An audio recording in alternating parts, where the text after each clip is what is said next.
Hello and welcome to another episode of What's Next in Emergency Management with Michael Prasad. He is a certified emergency manager, which is a registered trademark of the International Association of Emergency Managers USA, and used with authorization.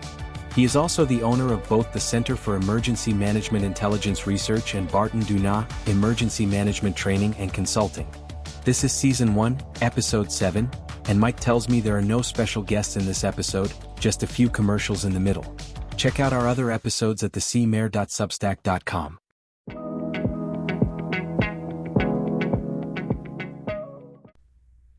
Hi folks, and welcome to another episode. I feel like I haven't been writing a lot in the last 30 days or so, but I have been busy. A number of things I have been written, but they haven't been published yet. Much of what we have where I live is all the major public events happening this summer, including the FIFA World Cup Finals on July 19th, which is here in New Jersey. We are also sandwiched between New York City and Philadelphia, so I'm sure the 250th anniversary of our nation on July 4th will go off with a bang up in the air. Fingers crossed it's just fireworks in the sky. I'm still an active volunteer with the American Red Cross, and I'm helping them with a couple of things related to the FIFA World Cup Finals. First is my primary volunteer role, which is in support of Emergency Support Function Number 6 at the federal level for FEMA Region 2. This covers New York, New Jersey, Puerto Rico, and the 8 sovereign tribal nations in and around New York State, in the New York State area. Most of the time, I don't deploy to Puerto Rico. Actually, in fact, I've never deployed to Puerto Rico.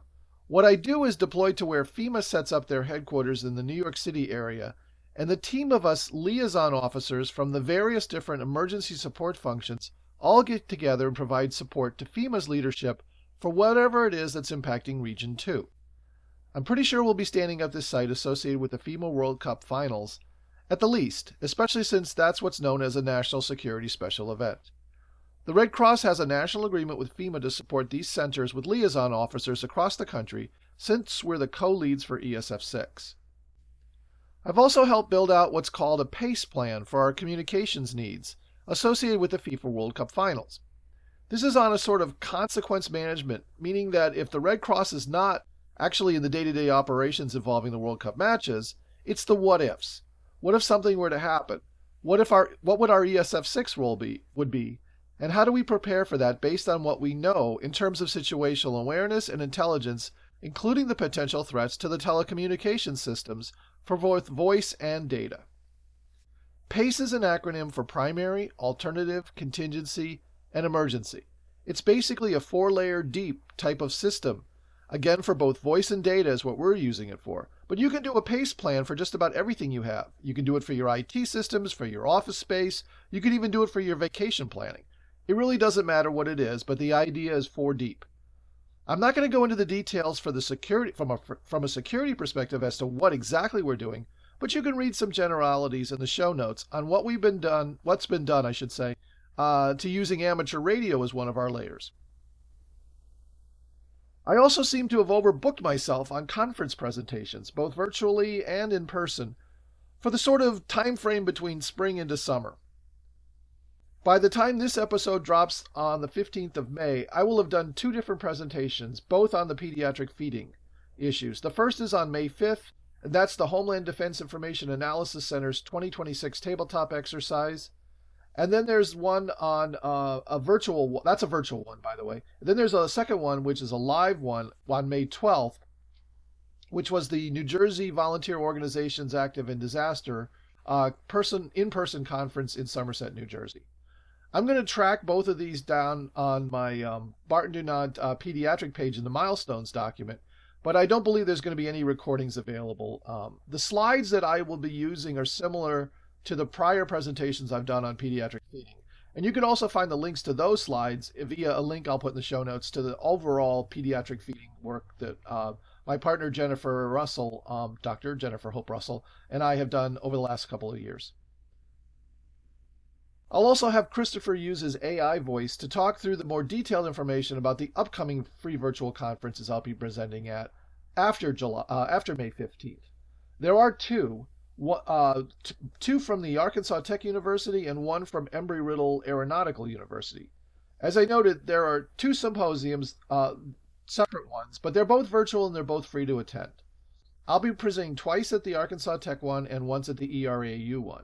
And of course, links to both of those will be in the show notes as well. And please keep your calendars open for the International Association of Emergency Managers Annual National Conference. That'll be in Long Beach, California in November. Again, details will be in the show notes.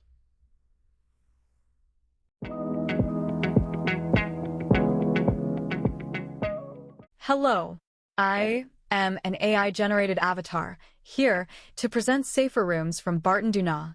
Safer Rooms are specifically designed for commercial office buildings, offering secure spaces for both staff and visitors during various incidents, addressing all hazards and threats. These rooms can be either retrofitted into existing office spaces or purposefully constructed in new developments. To discover more about Safer Rooms, visit bartondunant.com/safer-rooms.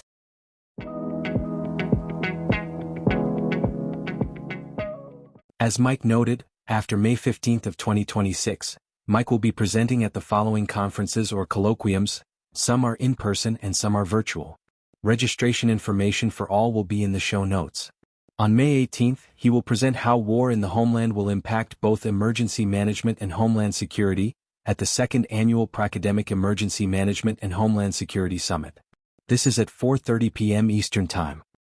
On June 3rd, he will have two presentations at Arkansas Tech University's 2026 EMHS Higher Education Colloquium. The first is One Profession, One Standard, the case for singular EM accreditation. From 2 p.m. to 2:30 p.m. Eastern Time with Dr. Jennifer Carlson, who is also a certified emergency manager. The second one at that same colloquium is titled Enhance Your Emergency Management Program, IAEM-USA and Epsilon Pi Phi. This one is co-presented by Anthony Mangieri, who is the national lead for Epsilon Pi Phi, and also a certified emergency manager.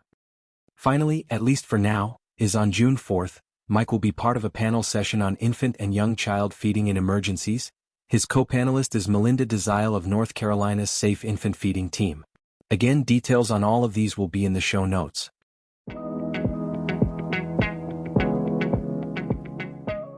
Barton Dunant Emergency Management Training and Consulting has created a free family water safety system for use at home pools, small rivers and lakes, where there is no lifeguard present.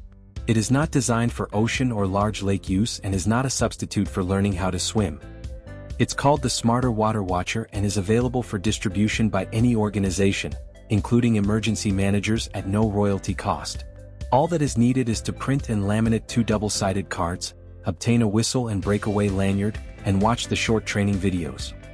While use of the Smarter Water Watcher system is at your own risk, the additional safety features include changing the way families swim and watch the water for hazards, as well as provide quick emergency instructions should they be needed.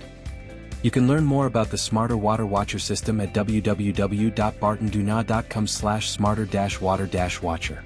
Details are in the show notes as well.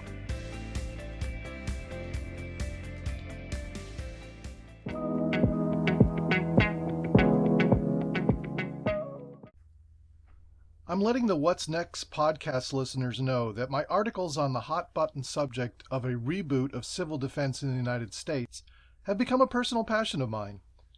What I've published so far in the Domestic Preparedness Journal, Homeland Security Today, the Emergency Management Network Substack, and at least 2 podcast episodes recorded by others is now just the tip of the iceberg.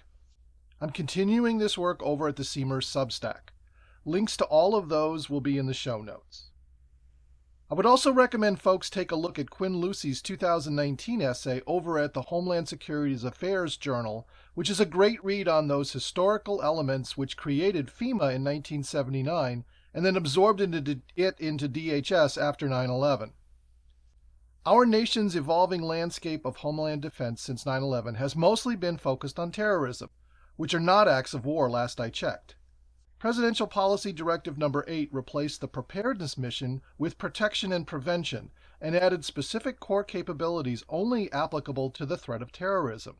I do not believe professional emergency managers were invited to discuss these changes made at the U.S. federal level, but now that a revision is being presented, I'm certainly going to be providing my 2 cents or more. And the question of why we limit what I consider an all-hazards, all-phase core capability of intelligence in the United States to only the before phase still baffles me, so much that it was my capstone thesis for my master's degree. And you will see from my advocacy work that I continue to disagree with the merging of Homeland Security missions such as interdiction, investigation, supply chain integrity and security, and some others with the work of local emergency managers, the work that they do every day. And I've said before and written before, my premise throughout all the articles, podcasts, social posts, etc. that I've done have been clear that I fully support the need for additional core capabilities to be added during wartime on the home front. But I disagree that those capabilities should be performed by emergency managers. And if you look at depth at the proposal for what is being called Civilian Support to Military Operation, or CISMO, you will see that it does not follow NIMS principles at the operational and tactical levels. CISMO is not emergency management. What you will find in CISMO is that there is an explicit higher priority for the defense industrial complex over any other community-based critical infrastructure protection, prevention, response, recovery, and mitigation. That may in fact be the goal of a nation during wartime, but from a transparency perspective, it needs a lot more conversations between levels of government and those partners who will be asked to become part of a new civil defense element. Their, quote, hearts and minds will need to be won over all over again.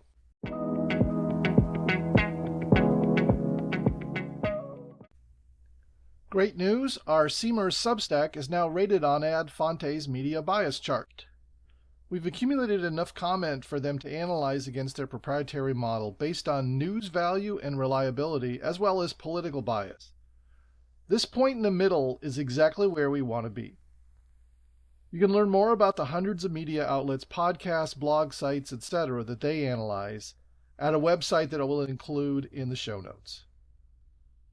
So for this last month, I had stories written on Medium since the middle of April 2026, and they are Diploma Depreciation, Understanding the Ripple Effects on Graduate Perception and Opportunity, and I've published 2 out of the 4-part series I'm writing on an update to Norman Rockwell's 4 Freedoms, espoused by FDR before the start of World War II. They seem quite appropriate today. The first 2 are freedom of worship and freedom of speech.